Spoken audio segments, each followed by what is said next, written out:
Well, hello, everyone. Welcome to World at War Comics. This is Tommy, your host. My next guest is writer and creator, Mr. Jon Dexter. He has a Kickstarter with 3 hours left. You don't want to miss this. I'm going to bring him in right now. Mr. Jon, let's get you in here, my friend. How are you, Mr. Jon? Good, real good. Even though the Kickstarter does technically end in 3 hours, Kickstarter is a new thing where you can get late pledges. So Oh, it's nice. all good, even if it's over with.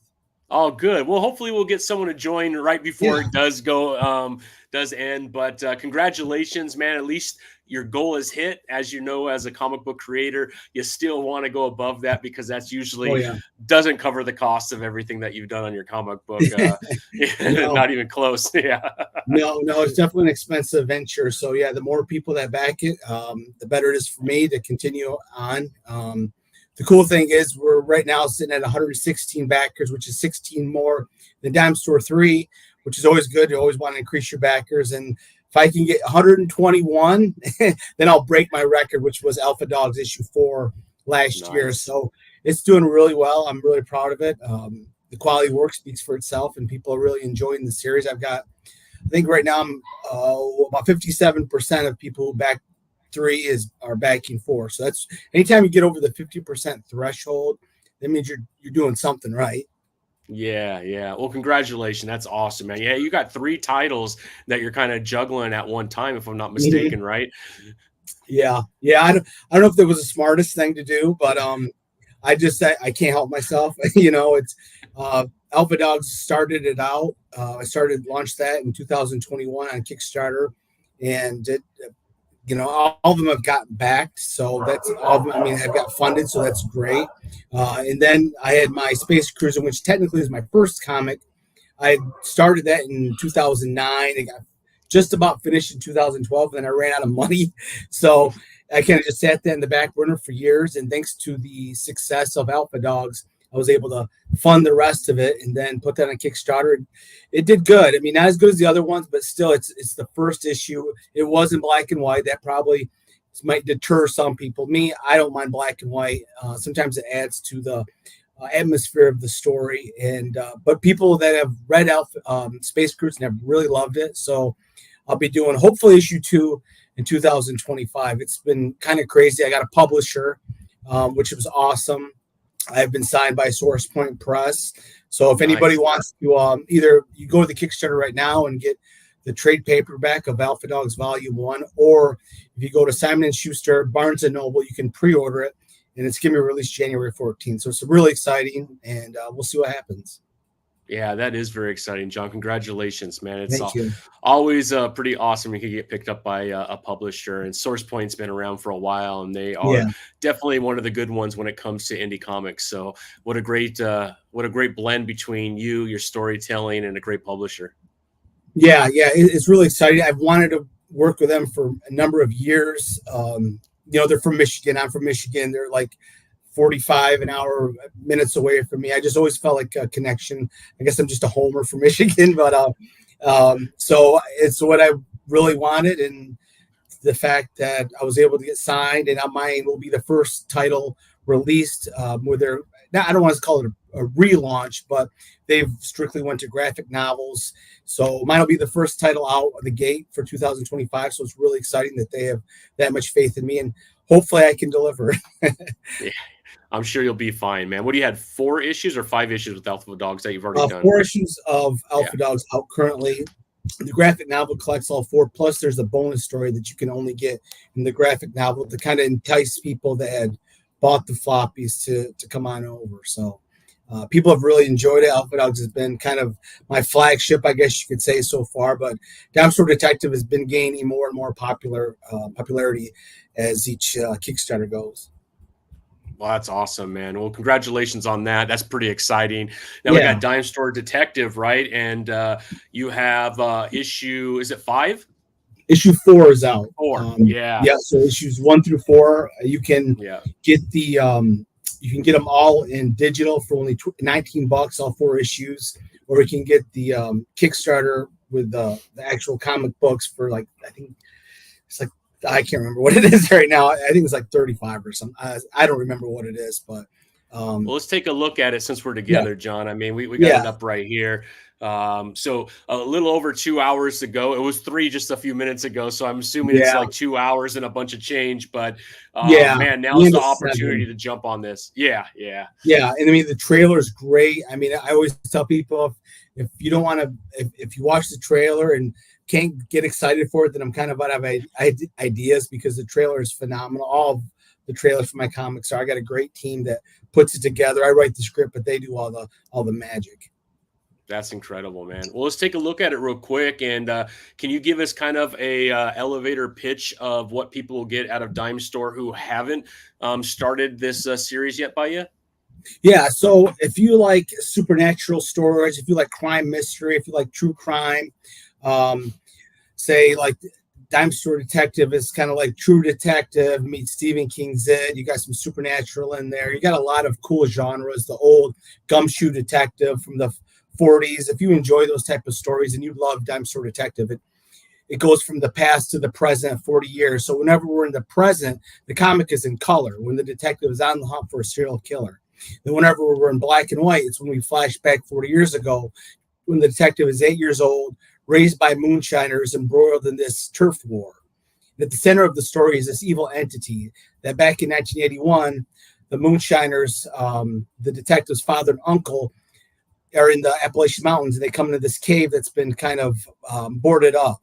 And inside this cave is this evil entity that they inadvertently released that's been trapped for hundreds of years by the Cherokee. And this evil entity somehow returns after 40 years with these call signs that somehow are connected to this serial killer that the detective is investigating. So we get a lot of the back and forth, but like I said, it's in black and white and color, so it's easy to distinguish. It's got a cool noir feel to it, Yeah. to the story. So people really have enjoyed so far that the element of hard boiled mystery, the detective, but then that evil entity, that supernatural element to it. Yeah, yeah. No, the art looks incredible on it. I did get a little quick snapshot that you shared with me earlier. It looks absolutely beautiful. I'll be jumping Yeah. on this right away after this because it looks incredible. Check out the artwork right here. Can you talk to us a little bit about your team that worked with you on the art and everything else that went into this title? Yeah, I've been, I always say there's no such thing as luck. It's preparation meets, hard work. But I actually was really lucky. I just did a cold call on Kickstarter. I mean, on Facebook, writers looking for artists. Stone Tower Studio answered the call, and their art just blew me away. Alfredo Ritmir does the art for work for this. Lucas Oroto does the coloring. He's magnificent. And the great thing about the colorist that I have is he gives that kind of gritty look to it throughout the color, and that really adds to the atmosphere of the story we're telling. It's great. And here you see a moonshine bottle was left in the mouth of this deceased woman that's left in the Appalachian Mountains in this pose by the serial killer, the third victim, and it connects to his family back when they were rum runners, when they were moonshiners. And so we've got a really cool connection. And like I said, it's a real fun mystery, and we all love mysteries, right? In this one, you're not going to be able to, I think, hopefully not see it, figure it out until the very end. So like I said, people have really loved it. And it's not just me. You can go to YouTube, type in Dime Store Detective Review. You can go to my social media and see all the, third party actual reviewers, not my buddies that have done reviews on it. And they've just really gushed over it. So I'm really proud of it. And if Alpha Dogs, the trade paperback that's published right now, is a success, then Dime Store Detective will be published as well.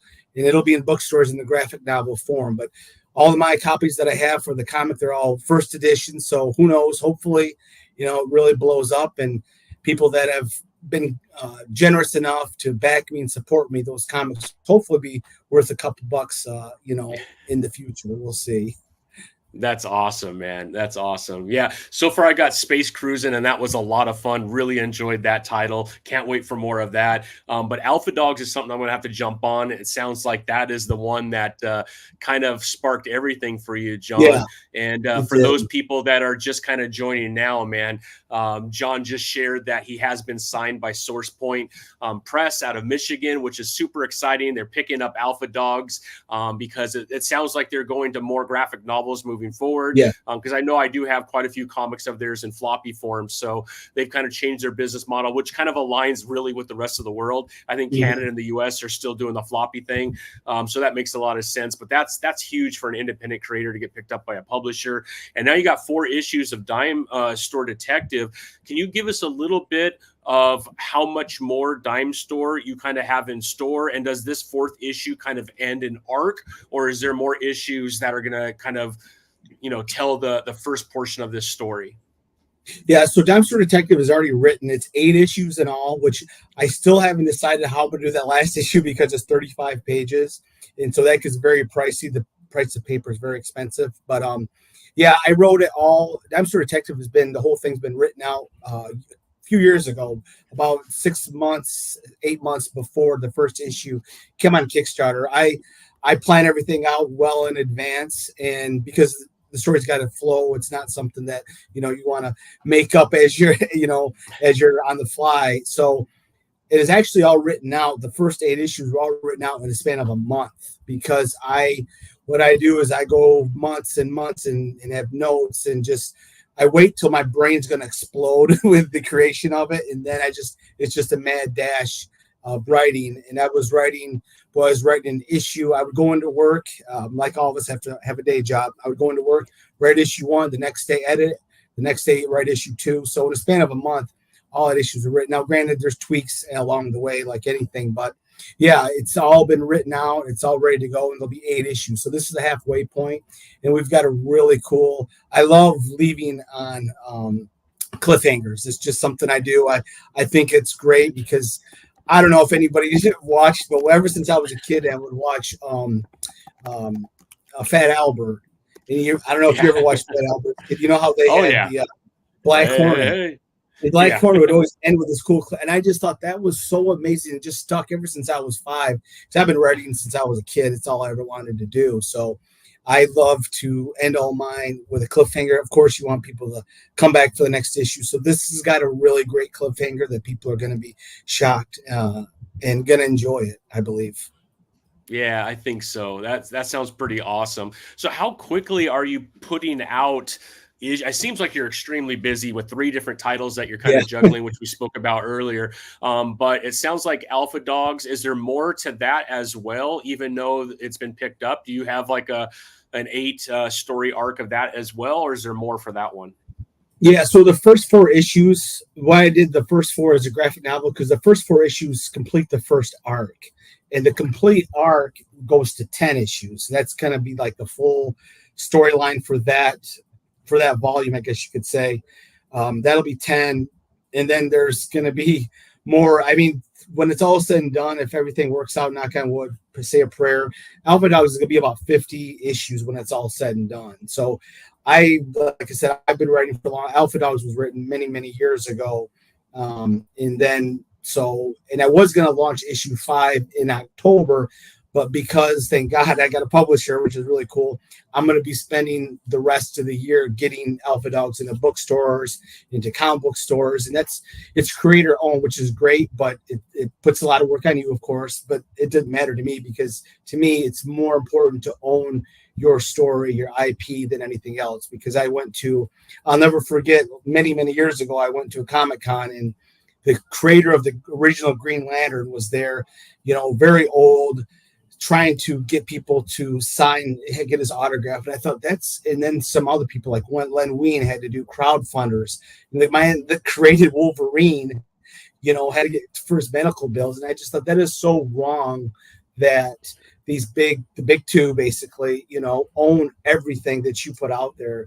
So I was determined not to, if I ever, make it big, who knows, that I'm gonna, and even if I didn't, I want to own what I create. So to me, that's more important than a few extra bucks. Yeah, 100%. I mean, I don't know if you follow G.I. Joe. Yes, I heard all about that. Yeah, Larry Hama is a legend in the industry. Yeah, he's just so amazing, and he's been very vocal on his struggles. And I don't know how old you are, John, but I'll be 50 next year. And I grew up with G.I. Joe. I owned them as a kid, watched the movies. I'll be 50 next year too. So yeah. So you are. Yeah, you know how big G.I. Joe was when it came out Oh when we were yeah. kids, and then when Mhm. the comics came out and Larry was put on that title, you know, I think was a big part of my upbringing and to this Mhm. day.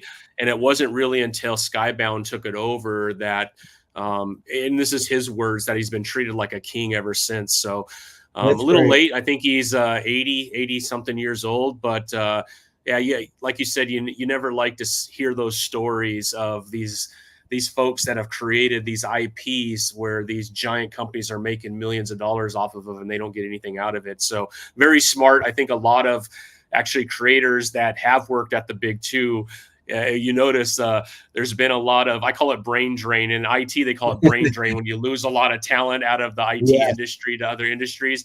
I think they've lost a lot of talent to the indie space because so many creators have seen the value in owning their IP, and they're kind of saving their best creations for their own work as opposed to just handing it off to a major publisher. And I certainly don't want to pick on the top two. I think a lot of publishers have done that in the past. Yeah. But I think tides are changing. Obviously, we're kind of in the golden age, I believe, of independent. It's almost like overcrowded, right? There's just a lot of people creating comics. Yeah. From a fan's perspective, it's awesome, right? Because I'm getting some of the best, I think, storytelling that we've had in a very long time. But as a comic book creator, you're like, wow, man, it's to get your voice heard over the other thousands of people creating comics. It's a great thing for the comic industry, but it's hard as a comic creator. So I think you're doing all the Yeah. right things, man. That's awesome, John. Yeah, I'm trying to, and yeah, it's Kickstarter has been great. Many like myself included probably would have never got published without them. So I hear a lot of people complain about big names getting into Kickstarter, but really, you know, it's a free market and everybody has their choice to do what they want. It's just you gotta put the work in to Yeah. get your name out there, get yourself an email list and go out to cons. And I've been hitting those pretty hard. I just got back from a really good con in Detroit, and I'll be at Motor City Comic-Con in November, and hopefully another one before the year is out. I'm waiting to hear back. So, and then I'll be in Toledo in March. So, yeah, you got to put the work in. It's like anything. If you want your dream to come true, you got to work at it. No one's going to hand you over the golden keys. So, and you got to be good. You got to really believe in what you're doing. And with my titles, Alpha Dogs, and Dime Store Detective, and now Space Cruizin, I think people have seen the quality and are coming back. I've been blessed with great artists, and I've been doing this writing since I was a kid. So it's the hard work's slowly starting to pay off, which is great. Yeah, congratulations. Well, let's walk through a little bit more of your Yeah, Kickstarter here. You could see, like you said, some of the interiors. This obviously is a flashback of 40 years since it's in black and white right here, like you were saying. Here's some of the yeah, covers. If you kind of want to yeah. walk This through is your really covers, I big. think that would be great. Yeah, I mean, this is a phenomenal cover. I mean, I come up with the ideas, and they always go above and beyond what I come up with. So I wanted this is the dead woman from the beginning of issue 1. You come in and it's like boom, there's this body hanging strung up in the tree, and then you have the detective Mackinder and his assistant. And the 73 Barracuda, which is kind of a character in the story. I wanted the car to kind of be like the A-Team's van or the Supernatural car, a character. So this car, 73 Barracuda, what as anybody knows that's how NASCAR started, was moonshiners outrunning the cops. So this is their car to outrun the cops, and then it gets passed down to the detective. So he drives that in the present. So my dad, he was a big Barracuda head. He designed them, he refurbished them and had them. So that's why it's a very sentimental to me, the burnt orange Barracuda. But yeah, it's a great cover by Fernando Malik. Yeah, 100%. Beautiful cover. Obviously, Yeah. incredible car. Wish I actually owned one of those. There we Yeah. go. Yeah, And then you'll be we got sitting on a the little bit Femme of cash, right? Fatale. Yeah, we got the Femme Fatale cover. And all these covers are very different, very distinct. That's why I think people are going to have a tough time deciding which ones they like, because this is a great one. I wanted her, she's laid on the car, and your mall, and yeah, and the coloring for the car is just dynamic. Look at the lights, the Yeah, shining from it's nice. I mean, that's incredible, man. Yeah, it's Incredible. beautiful cover. Yeah, beautiful. And then I like this one. Gives you an old Yeah, school horror feel to it. Yeah, Jeffrey Hayes did that. He's a very respected artist. He does a lot of the pulp. I seen it at a show last year, and I thought, oh my gosh, this guy would be perfect for Dime Store Detective. So you got the detective with the trench coat and with a 1950s B movie poster behind him. It just really sets it off, and that's the evil entity and his uncle who he ends up possessing in the story. Yeah, incredible, man. Yeah, beautiful Yeah. covers for sure. And then we get into some of It's the best rewards. covers. Yeah, no, I couldn't agree with you more, John. I mean, Yeah, they're beautiful. yeah, it's definitely the best Dime Store covers lot that I've had done. But yeah, so you can get the digital for only $5, which is it's 24-page comic. It's a good deal. And then if somebody wants to just get issue 1, there's issue 1. It's the variant cover because I'm running out of the regular cover. So there's the variant cover for that one. And then we have so that's 12. You get $12 only for the actual comic of issue 4, and a lot of people are charging $15. I've tried to keep it as cheap as humanly possible because the price of paper had just skyrocketed. So I think it's a really good deal. Plus, you get the digital version as well. Absolutely, yeah. And there's issue 2, another great issues. Yeah. Once you can get them all in there as well. And issue 3, another incredible cover. It's my son's favorite cover, actually. You've got the cave with the hieroglyphics of the evil entity that's a warning to these guys. And of course, they're guys in their 20s, so they ignore it and carry on to the anti-chamber where they release the evil entity. Yeah.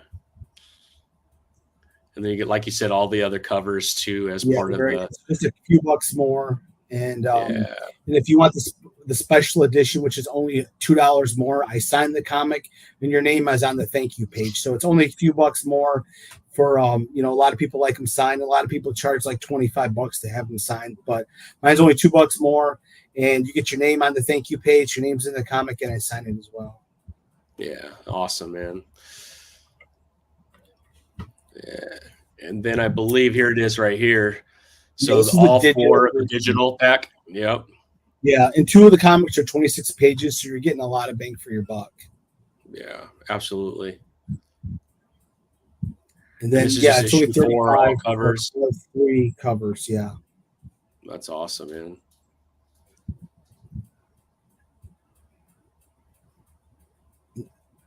And then for those of us, those of us who haven't jumped in yet, man, this is a great opportunity, right? Yeah. I mean, they're great covers. It's a great story, to be quite honest. And you're not going to find another one like it on the shelf. I always try to pride myself, and if I'm going to go in and put the money in, put the time and effort, I'm going to write something that hopefully nobody's seen before. And I think I know you read Space Cruising. I mean, I don't think you're going to see another comic book like it on the shelf. Very original, very different than this, but still a lot of fun. Yeah, absolutely. Very cool, man. And what is the difference between these two? So I signed those ones. Yeah. For just a few bucks. I think it's like $5 more. Then I sign them all, and for $5 more, I sign them all, and your name's on the thank you page. So a lot of people like them signed. I think it's cool too. So, and you get the digital with them too. Absolutely, yeah. Very cool, man. And then this is every cover of Dime Store Detective, and this will be this is the one that you can get every comic I've done. So for $90, you get the trade paperback of Alpha Dogs, which is the first 4 issue plus a bonus story. You get Space Cruising issue 1, and then you get all 4. So everything I've done, you can be able to get your hands on. And like I said, they're fun comics. People really have enjoyed them. Yeah, awesome, man. And then this one will be the last time I can do it. So this is the mega bundle. This is every cover of Dime Store Detective. And I'm not going to be able to offer because some of the variants for issue 2, I'm just about out. I'll have to actually go into my personal stash to fulfill some of these because I was getting so low from the cons. But that's every cover. And all the covers, as you can see, are really cool. Yeah, they're beautiful. Beautiful. And they got some original artwork in here. Yeah, so issue 1 was all hand drawn, and half of issue 2 was hand drawn, and the rest was all digital. So I'm only having 5 of these because, of course, you want to keep this is the only original work I have. So I'm offering just 5 pages of issue 2, and I won't be able to do too many more of that because you want to keep your work, but I gotta raise the funds to get this thing going. So yeah, incredible. Beautiful, John. I mean, a lot of opportunities. Yeah, and we got past the first goals. stretch goal, the higher paper quality stock. So yeah, it'll be able to be on the regular weight paper. We'll have to do the, the comics nowadays you get are like, toilet paper, yeah, at the store. So this is the higher quality pages. Yeah. So there's still got a couple hours, man, to unlock a couple of these other ones too. Yeah. Yeah, we'll see what happens. But yeah, there's a variant print, virgin variant print on there. If we reach the 4,000, she's the all black dress instead of the red one, and we'll see what happens. But yeah, beautiful, man, beautiful. Yeah. Here comes some interior work. Yeah, so this is obviously this is 1981 because we're in black and white. They try to run the father and his son off the road, and so there's a lot of drama there. Yeah. And this is when we go to the present. So we're in color, and he's got a little box of his father's things, the cross necklace, which kind of tells you he might be into having to battle more than just somebody with guns. He might need some higher power help on this one. And then you have the Catholic playing the Catholic card with Archangel Michael with a flaming sword. And the story really is about this father and son, and the son's devotion to his dad. And even though the town has labeled him a murderer, a moonshiner, he never gives up on his faith in his father and his belief his dad is a good person. So in this one, you have the father holding his son when he's 8 years old, the picture's looking at, and then his dad being in prison for 8 life sentences. Wow. Beautiful. Here you are, your last con. Yeah, it's one of my cons. I got really beautiful stand-ups here, so yeah, it deters from the ugly guy holding the comics. Very cool, man. Yeah, and there's Very the team. cool. So tell us you work all the magic. Yeah, and that's what it all comes down to, man. Yeah. The art gets him in the door, and the writing keeps him there. So exactly, yeah. I want to make sure I have great artists, and I've been lucky enough to get those. So we'll see what happens with the Kickstarter. We still got 2.5 hours left, but even as I said, even if it's over with, they still I think it was just like 6 months ago they started doing the late pledges. So yeah, I didn't even know that. That's pretty cool. Yeah. Yeah, I guess it takes a little bit of the stress off. I don't know if it takes all of it off. Yeah, it's still crowdfunding still will make you gray, man. It'll make you gray for sure.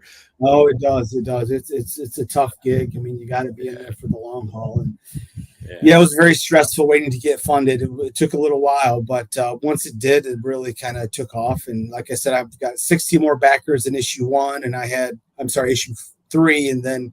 So every Kickstarter I launch with Dime Store Detective, I'm gaining more and more backers. So people have been enjoying it. Over 50% have come back. And like I said, you don't have to take my word for it. There's reviews. I post reviews on my social media. If you type in, go to YouTube, you can find them. And spoiler, they're good reviews. People like it. I wouldn't say if they were bad. So yeah.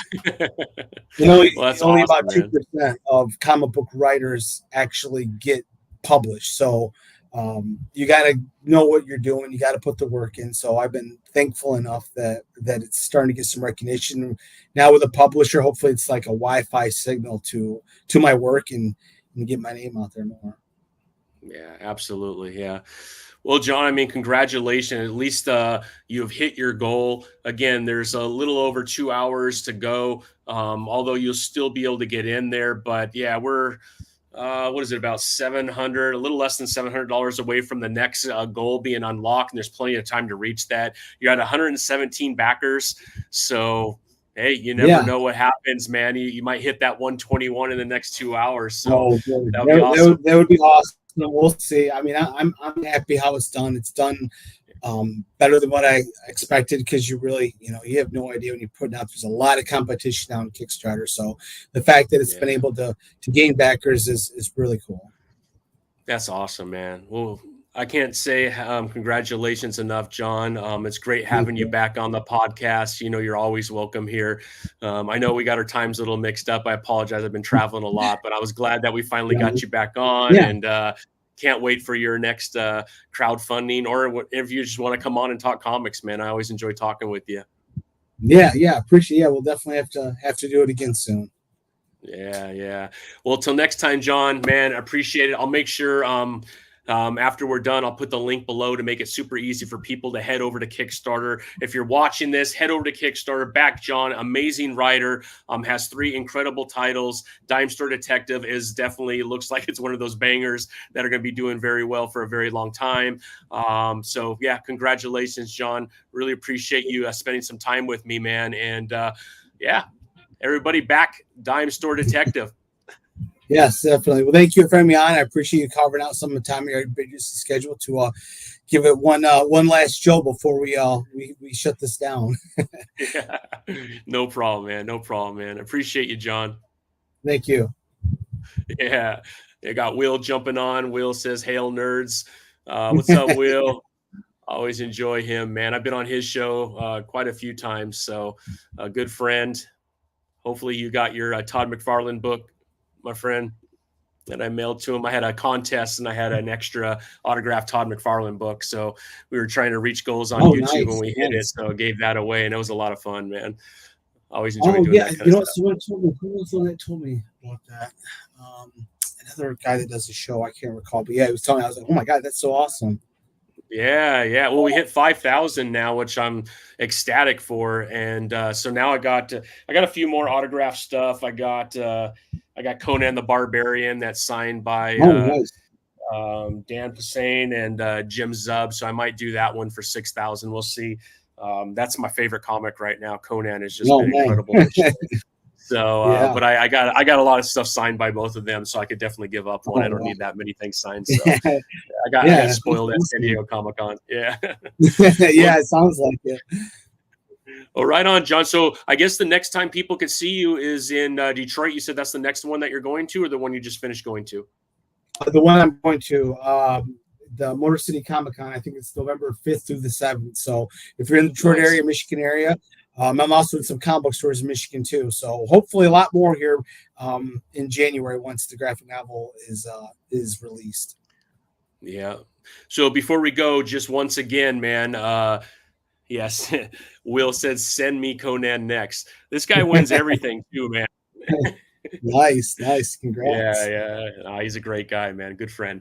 But yeah, man, if you're in the Detroit area and you're hitting Motor City, make sure you hit up John. Also, I'll put all your socials down here. You should be following John to get all your updates. I think you post a lot of your updates right on your Instagram and some of your other socials. So I'll make sure I put those down below. But John, thanks for hanging out with me today. I appreciate you.